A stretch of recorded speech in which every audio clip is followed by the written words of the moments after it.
keeping the golden goose laying them eggs, looking after it. Don't take any risks. Thing is, with Anthony Joshua, he's Olympic gold medalist, and in the UK, he's a massive star. He sells out stadiums, 70,000, 90,000. Huge star. Huge star.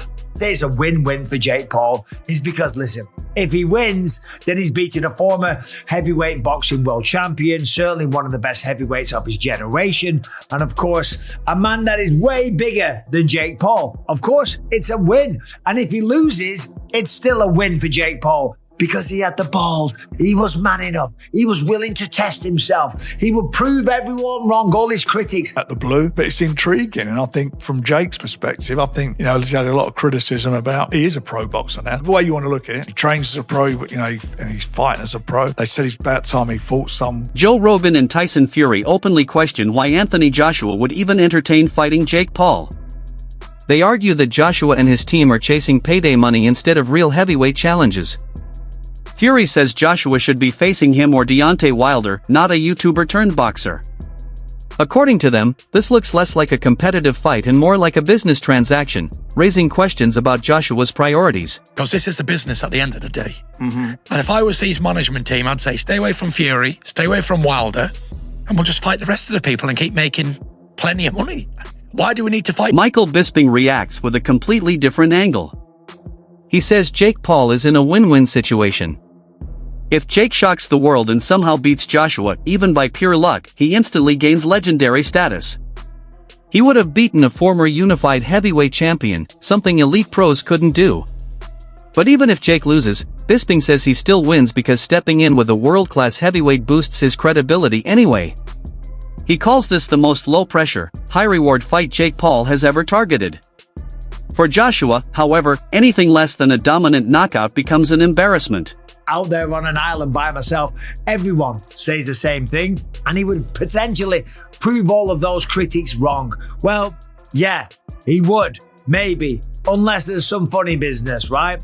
And for Anthony Joshua, as I said, this is kind of a lose-lose, right? Because if he wins, people are still going to say, well, you only beat Jake Paul, right? The man that lost to Tommy Fury, after all, right? That's the only loss in his record, Tommy Fury. You're telling me that Tommy Fury is going to beat him, and then Anthony Joshua's not going to beat him? So if he beats him, he gets no credit. And if he loses, then holy can you imagine? That would be the biggest downfall of any boxer's career. The reality is, he's not going to lose. There is no way on this earth that Jake Paul can beat Anthony Joshua in a boxing match. That's just a fact, okay?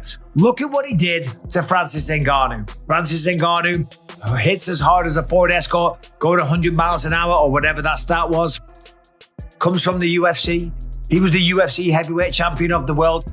Has a good go against Tyson Fury, but goes up against Anthony Joshua and gets flatlined. Every single punch that was thrown was landed, and every punch that landed put Francis Ngannou down, okay?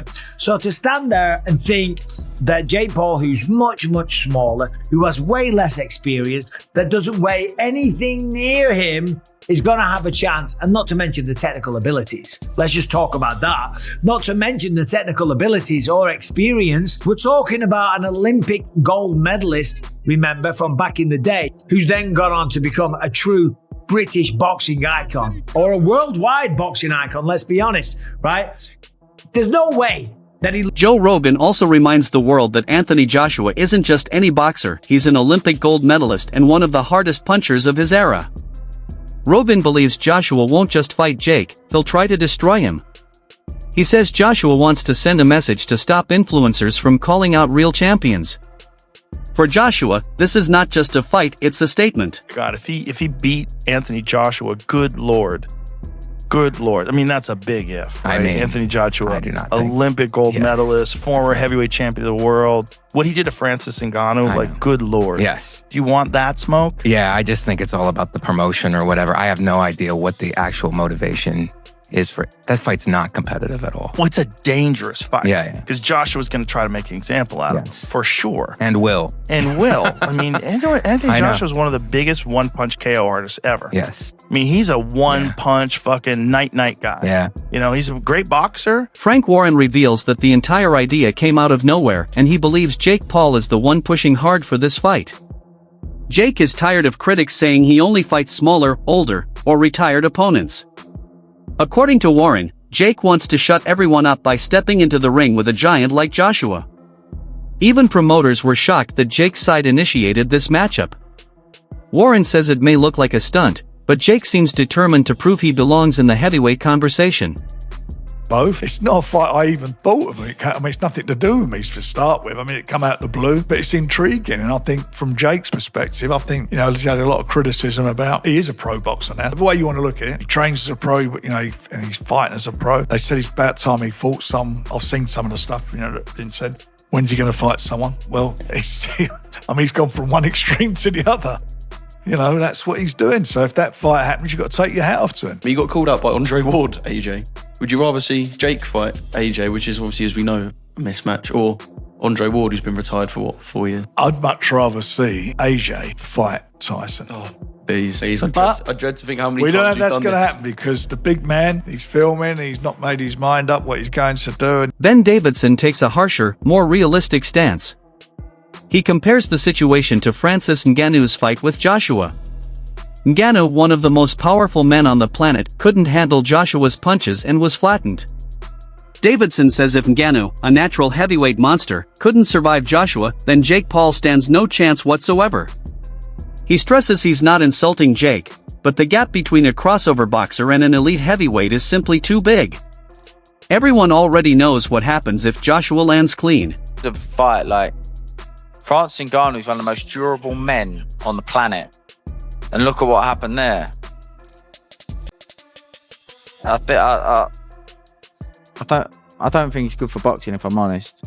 I was about to ask, obviously, if we were to see that fight, AJ would be a heavy favourite with, I'd imagine, 99.9999% of the sport. How quickly would you expect to see Anthony Joshua get the job done against Jake Paul? He could go in there and do what he wanted. He could play with him if he wanted to. But Spencer Oliver brings a different perspective. He says if Joshua accepts this fight, it could become a historic entertainment moment similar to the crossover events Muhammad Ali took decades ago. Oliver believes Joshua could reach millions of new fans, especially younger audiences who follow Jake Paul. Even if the skill levels aren't equal, the event itself would explode globally. He says boxing continues to evolve, and Joshua stepping into influencer territory could create one of the biggest crossover fights in history. Goes in, pops him a few times in the face, walks out of 150 million quid. No one will remember the fact he fought Jake Paul. They'll remember the fact he knocked Klitschko out in Wembley in 2017. Totally agree with that. So I'm kind of, whilst I don't like it, and I don't like the way that Jake Paul gravitates to these brilliant athletes and like a moth sucks the life out of them because he gets a benefit of association, because I think they deserve all the association. But he is a and there is opportunity there, isn't there? Listen, commercially, of course it works, because it'll be huge and there'll be a load of money on the table. And for Anthony Joshua, it's like sort of, he's going to get rewarded very well with no risk, minimal risk, no risk at all. He's going to go in there and he may then put all this stuff to bed with Jake Paul and calling out all these different champions, etc., etc. So, of course it works. And when you're talking about, the credibility that Joshua's going to get, he's not going to get none now, but are people going to remember that? Of course they're not. Like, when he goes on to do what he does, didn't Muhammad Ali have some sort of strange fight in the middle of his career? Didn't he box? Yeah, he did. He boxed some non-boxing guy and whatnot. Like, people don't remember that. That's what I'm saying. Look, us as boxers, we don't remember stuff like that. It was replicated in Rocky. So, he did a version of fighting Thunderlips, didn't he? So we all... Right? Isn't that what we were all told? And I had reached out to Jake directly. But he didn't get back to me. I did get a response, but it was like, you know the response where somebody's like buying some time, or they just want to acknowledge, like they give you a receipt. I'm in receipt of your text message. They can give you an emoji or something like this, or sometimes there's even the automatic. I'm trying to remember what I got, but you can get like the automatic, I'll call you later. You know those? So even though I had said, hey, I'm looking for a confirmation of this fight, and he did respond, as I reflect back on that, it's like, well, he didn't respond confirming the fight. So who did confirm the fight? So I went to Helwani, and Helwani thought that it was confirmed, but he was a little lighter in the language than what I thought I remember hearing. And there's a number of boxing guys just saying, hey, that's not going to happen. And they had a few details, one of which was being Florida. And the Florida Commission would probably be open to something like this, particularly under the clause of exhibition. And then we'd all have to kind of hear, well, what are those rules and what are those stipulations? But that's reasonable to work with. But we haven't been able to get a confirmation from the Florida Commission. And now we're actually getting boxing guys on the inner circle. We're hearing from some British guys, from some fellow comrades to Joshua that said he wouldn't do that fight. He just wouldn't do that fight. That people would lose respect for him. That he has carried British boxing. This was one guy talking, but the guy said that Joshua has carried British boxing for 2 decades. And that while carrying British boxing on his back, if he was to go over and do a spoof fight against a YouTuber, now I don't look at Jake Paul that way. I look at him as a badass. I understand how greatly he is outmatched. I understand the lack of experience in comparison to Joshua. Believe me, I get it. But I don't dismiss him as a YouTuber, right? Look at him as a guy that went to the distance with Tommy Fury, not for nothing. So when I'm listening to this gentleman,